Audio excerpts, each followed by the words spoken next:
Hello friends, welcome back to my channel. আশা করি সবাই ভালো আছো, আমিও ভালো আছি। আমরা নারী, আমরা পারি, এই স্লোগানটা তো সবাই জানো মোটামুটি। হ্যাঁ, আমরা শাড়িতেও পারি, এক্স্যাক্টলি এইটা আমি এক্সট্রা অ্যাড করলাম। টিনার ভিডিও দেখে আমার এটাই মনে হলো, এত গরম তার মধ্যে শাড়ি। কিন্তু অনেকেই বলে শাড়িতে নাকি আরাম, আর সালোয়ারে খুব গরম। হ্যাঁ, এক্স্যাক্টলি সালোয়ারে খুব গরম, সব ঢাকাঢুকি থাকে। আমার তো মনে হয় শাড়ির থেকে সালোয়ারে অনেক বেশি ভদ্রবেশ। ওড়না ফোড়না যদি তুমি প্রপারলি নাও তাহলে কোনো অংশ দেখা যাওয়ার কোনো কারণ নেই, এবং ঢিলাঢালা পরো, অবভিয়াসলি টাইট ফিটিংস না পরো, তাহলে আরাম। কিন্তু গরমে খুব কষ্ট, সেটা ঠিকই। আমাদের মায়েরা বলে শাড়িতে কত সুবিধা, পাখার হাওয়া লাগে অমুক তমুক। যেটা আসলে কথা হলো যার যাতে সন্তুষ্টি। তা এটা শাড়ি প্রসঙ্গ, সালোয়ার প্রসঙ্গ আমার বক্তব্যের বিষয় নয়। আমার বক্তব্যের বিষয় টিনার লোকনাথ বাবার কাছে যাওয়ার বিষয়, এবং অবশ্যই শাড়ি পরে যাওয়া এই গরমে। ওকে বলবো, বেচারি তোমার কি দরকার ভাই? কেন, কিসের জন্য? জামা কাপড় দেখে ঠাকুর আশীর্বাদ দেয় না। তুমি যাতে কমফর্ট সেইভাবে যাও না। সেই রকমভাবে তো কোনো রাগঢাক বা নিয়ম টানুম নেই যে শাড়ি পরেই ঠাকুরের সামনে যেতে হবে। যার যার মনের ব্যাপার এটা। আমি পারি না, আমিও কিন্তু শাড়িতে কমফর্ট নই। শাড়ি আমি খুব কম সময় পরেছি সারা জীবনে। আমি শ্বশুরবাড়িতে 4টে বছর শাড়ি পরেছি, তারপর আর পরতে পারিনি। অকেশনালি পরি, কারণ আমার অসুবিধা হয়, কিছু করার নেই, পারি না, হ্যান্ডেল করতে পারি না, 1 নম্বর। যাই হোক, তার মধ্যে এই গরম, ওকে দেখে আমার যা গরম লেগেছে আজকে কি বলবো। ও ঘামছে, তার ডবল আমি বোধহয় ঘামছি। এক্স্যাক্টলি, এখনও ঘামছি, ভিডিও করতে করতেও ঘামছি, কিন্তু কিছু করার নেই। আমি যে ঘরে ভিডিও করি সে ঘরে এসি নেই ভাই। সব ঘরে এসি লাগানো তো সম্ভব নয়, আর যে ঘরে এসি আছে সেখানে লোকজন আছে, সেখানে আমি ভিডিও করতে পারবো না, কাজে আমাকে অন্য ঘরে এসেই ভিডিও করতে হয়। আচ্ছা, এবার বলি, একা একা মন্দিরে যাচ্ছে, তাতে সবার দেখছি অসুবিধা কমেন্টস বক্সে। একা যাবে নাকি, কেউ আছে নাকি? নিশ্চয়ই আছে, লুকোচ্ছ। আমার কথা একটাই, কে আছে, কেন আছে, না আছে আমাদের দেখার দরকার নেই। আমাদের দরকার ক্যামেরায় কে কি দেখাচ্ছে। যা দেখাবে, যা দেখবো সেই বেসিসেই কথা বলবো। সাহস করে একা একা গেছে, অল্প বয়স, সাহসের সঙ্গে সঙ্গে এই স্টেপ নেবে, এটাই স্বাভাবিক। আমরাও ওই বয়সে ভাবতাম আমরা সব পারি, যেখানে খুশি চলে যেতে পারি, একটা কেন 4টে ব্যাগ বইতে পারি, এসব ভেবেছি ওই বয়সে, আমিও ভেবেছি। কারোকে সঙ্গে ভালো লাগতো না, আমার তো লাগতোই না। আমি একা চলাফেরা করতে ভীষণ ভালোবাসতাম। আমার মনে হতো আমার সঙ্গে যদি কেউ থাকে তাকে আমার দেখতে হবে, মানে আমি যদি 2 স্টেপ আগে যাই তাহলে আমার দেখতে হবে পেছনে আমার কেউ আছে নাকি। মানে আমার ভালো লাগে না, আমার কোনো দিনই ভালো লাগে না কারোর সঙ্গে দল বেঁধে কোথাও যাব। হ্যাঁ, সেটা আলাদা, পিকনিক বা গেট টুগেদার, ওই জিনিসটা আলাদা। মানে আমি বলছি, আমি মনে করো আমি মার্কেটিংয়ে গেলাম, কি কোনো প্রয়োজনীয় জিনিস কেনাকাটা করতে গেলাম, এইগুলো সেইগুলোর জন্য আমার মনে হয় না আমার কাউকে প্রয়োজন। আমি একাই পারি, সত্যি আমি একাই পারি। আমি এখনও তাই করতে চেষ্টা করি, একা একা। কিন্তু আমার এখন অত কেনাকাটি নেই, কারণ এখন ঘরে বসে থাকি, অত কেনাকাটির প্রয়োজন নেই। যাই হোক, ওই বয়সটা এরকমই সিদ্ধান্ত নেওয়ার বয়স, এরকমই চলার বয়স। কাজেই সেই স্টেপটাই ও নিয়েছে। আমি দেখতে কোনো অবাক বোধ করিনি, শুধু শাড়িটাতে একটু অস্থির বোধ করেছি। গরমে সত্যি আমরা ঘরে বসে বসে ঘামি, আর রাস্তায় বেরোলে যে কী পরিমাণ ঘাম হবে, সত্যি এক্স্যাক্টলি। আমিও রুমাল দিয়ে মুখ মুছে চলেছি, কিচ্ছু করার নেই, ঘাম পড়বে, মুছে নেওয়াই বেটার।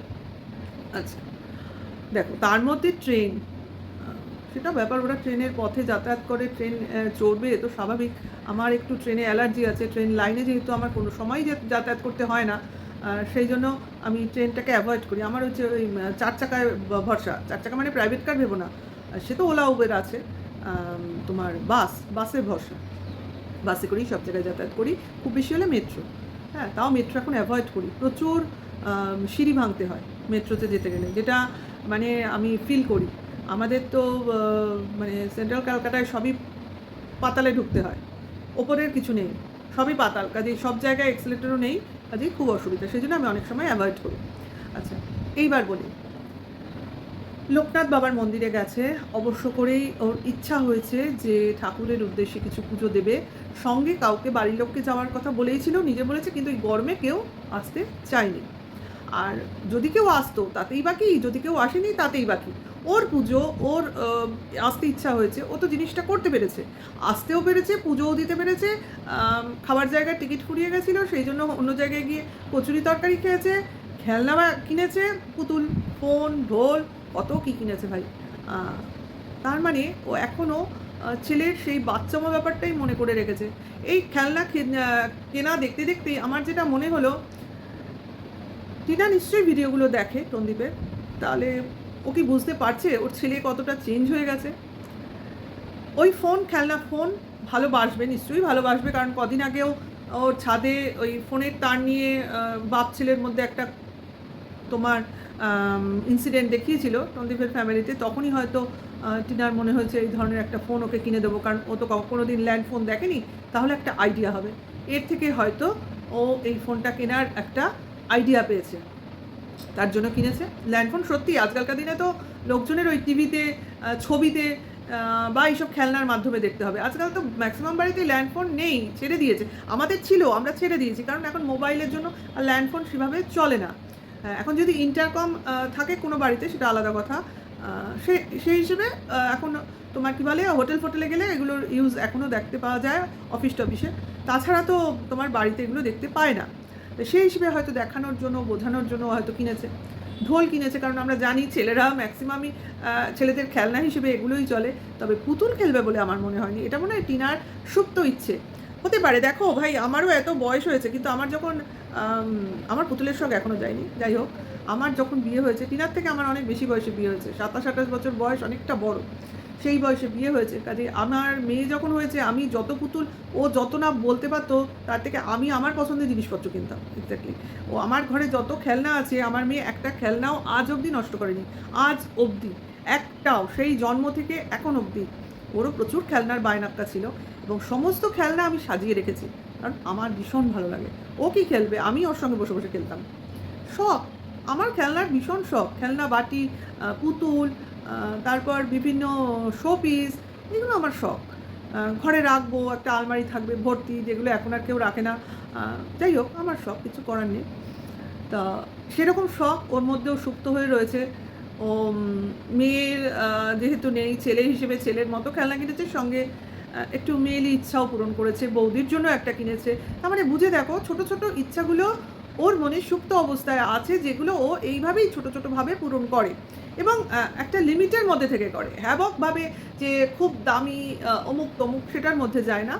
যেটা না হলে নয়, যেটুকু না হলে নয়, সেটুকুর মধ্য দিয়ে ও যাচ্ছে, দেখতে পাচ্ছি আমরা, ডে বাই ডে দেখতে পাচ্ছি। মানে কোনোটাতেই কোনো আতিশয্য নেই, কোনোটাতেই দেখানো নেই, শো অফ যেটাকে বলে সেটা নেই।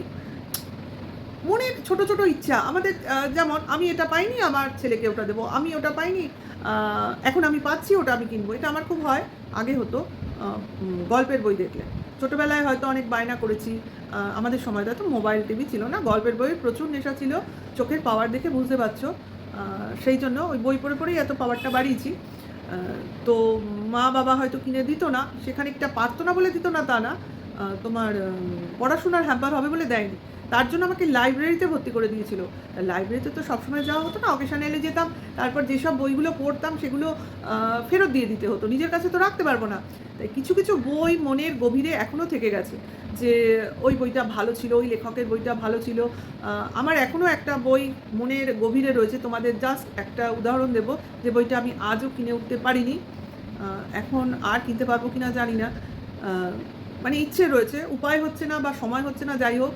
সেটা হলো সুনীল গঙ্গোপাধ্যায়ের সেই সময়, বুঝেছো? এক গল্প আমার পড়া বহুবার পড়া, কিন্তু আমার বইটা নিজের কাছে রাখার খুব সুপ্ত ইচ্ছে রয়েছে। আমার এরকম যেসব বই আমি ভালো লেগেছে আমি নিজের কাছে জমিয়ে রেখেছি, মানে বলতে পারো একটা ছোটোখাটো লাইব্রেরি আছে আমার বাড়িতে, এই বাড়িতেও আছে, আমার বাপের বাড়িতেও আছে।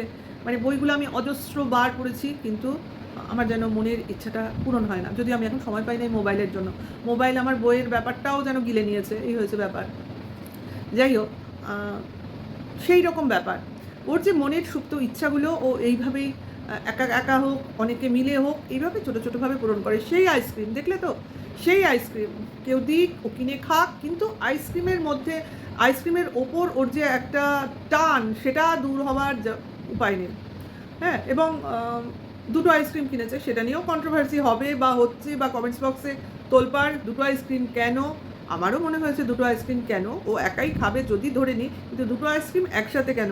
গলে যাবে তো ভাই, দুটো হাতে দুটো ধরে খেলে একরকম, অনেকেই খায়, কিন্তু একটার পর একটা যা গরমের আমাদের এখন টেম্পারেচার, তাতে কিন্তু একটা খেতে খেতে আরেকটা গলে যাবে। অবশ্য টিনা একটা নিজেই বলেছে যে ম্যাঙ্গোটা খেয়েছি, অরেঞ্জটা বাকি, না জানি সেটার কী অবস্থা, গলে গেছে নাকি। হতেই পারে। আমি যদি আইসক্রিমওয়ালা পাশে থাকতো তাহলে আমি বলতাম একটা খেয়ে আরেকটা কেন, হতেই পারে, আমারও দুটো ফ্লেভার খাওয়ার ইচ্ছা, দামও তো বেশি না, সেখানে খেতেই পারে। আবার আরেকটা জিনিস হতে পারে, সেটা হলো কন্ট্রোভার্সি ক্রিয়েট করা, মানে ওকে নিয়ে যে কথা হবে, দুটো আইসক্রিম কেন, কার, কিসের জন্য, এই যে একটা সাসপেন্স ক্রিয়েট করা, এটার জন্য দুটো আইসক্রিম, তাতে 5 টাকা যায় যাক না, গলেই যাক, জল হয়েই যাক, জাহার নামে যাক। আমি একটা খেয়েছি, একটা নয় খাইনি, 5 টাকার কী এমন এখনকার দিনে মূল্য? একটা ট্রেনের টিকিটও তো হয় না, হয় কে জানি, আমি ট্রেনে যাই না। 5 টাকার যদি একটা স্টেশন যাওয়া যায় কিনা, বহুদিন আগে আমি গেছিলাম, আমি বলতে পারবো না তখন 5 টাকার টিকিট ছিল, এখন আছে কিনা আমার আইডিয়া নেই। যাই হোক, সেই জন্যই বলছি 5 টাকার তো এখন সেভাবে কেউ মূল্য দেয় না, যেভাবে 1-2 টাকার মূল্য, 58 পয়সার মূল্য চলে গেছে, সেরকম 5 টাকার মূল্য যাওয়ার পথে। আর 100 টাকা তো এখন হাতের মোয়া, নিই আর খরচ করি, দিনে দিনে বোধহয় 500 টাকা বেরিয়ে যায়, এরকম ব্যাপার। যাই হোক, সেটা কথা না, কথাটা হচ্ছে আইসক্রিম দুটো আমার ইচ্ছা, সেটা তোমরা ভেবে নাও। আমি তো বলেছি আমি খাবো, এবার তোমরা ভাবছো একা খাবে কী করে, অবশ্য করেই হয়তো আরেকজন আছে, ভাবতে তো দোষ নেই, ভাবো, ভাবতে পয়সাও লাগে না, সময়ও লাগে না, কাজ করবে আর ভাববে। ওকে, আর যদি খুঁজে পাও বা খুঁজে পেতে চাও, তাহলে বারবার ভিডিওটা দেখো, বারবার ব্লগ ওর যে চ্যানেলে আছে, মানে যেটা দিয়েছে আজকে, বারবার দেখতে থাকো, এটা একদিকে লাভই হবে। হ্যাঁ, তারপরে হচ্ছে যেটা নিয়ে আরেকটা কথা হচ্ছে, না বললেই নয়, ও বলেছিল টোটো বা অটো করে এসেছে, সবাই বলছে বাইকে করে যাচ্ছে, কেন? ওই ক্যামেরাটা দেখানোর জন্য? আচ্ছা, অনেক সময় অনেক অটোতে জানো তো, আমি দেখেছি, তোমরা দেখেছো কিনা জানি না, যেগুলো তোমার মোটর ভ্যান টাইপের থাকে, অটোর মতো বা টোটোর মতো দেখতে, যাদের পিছনের সিটটা অনেকটা সিট টাঙা টাইপের, মানে পেছনের সিটটা বসবে না, তুমি পিছন দিকে মুখ করে বসবে, তো সেইগুলোই যদি বসে তুমি যাও, তাহলে ক্যামেরাটা সেট করলে পিছনের বা সামনের সিনগুলো তোমার বাধা ছাড়াই আসবে, মানে পরিষ্কার ভিউজ আসবে, এটা বলতে চাইছি। আশা করি বুঝতে পারছো। এটা ক্যামেরা ধরার উপর নির্ভর করে, যে কীভাবে আমি ক্যামেরা ধরবো, কীভাবে আমি জিনিসটা ক্রিয়েট করব। কাজে ওখানে সেরকম আছে কি না আমি বলতে পারবো না, কিন্তু এভাবেও হয়। তার জন্য আমাকে বাইকেই বসতে হবে এমন কোনো কথা কিন্তু নেই, ঠিক আছে?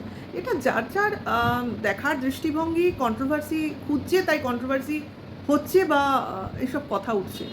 তা যেটাই হোক, টিনার সুবিধাই হচ্ছে, ভিউজ বাড়ছে, এটাই তো দরকার, এই মুহূর্তে এটাই দরকার।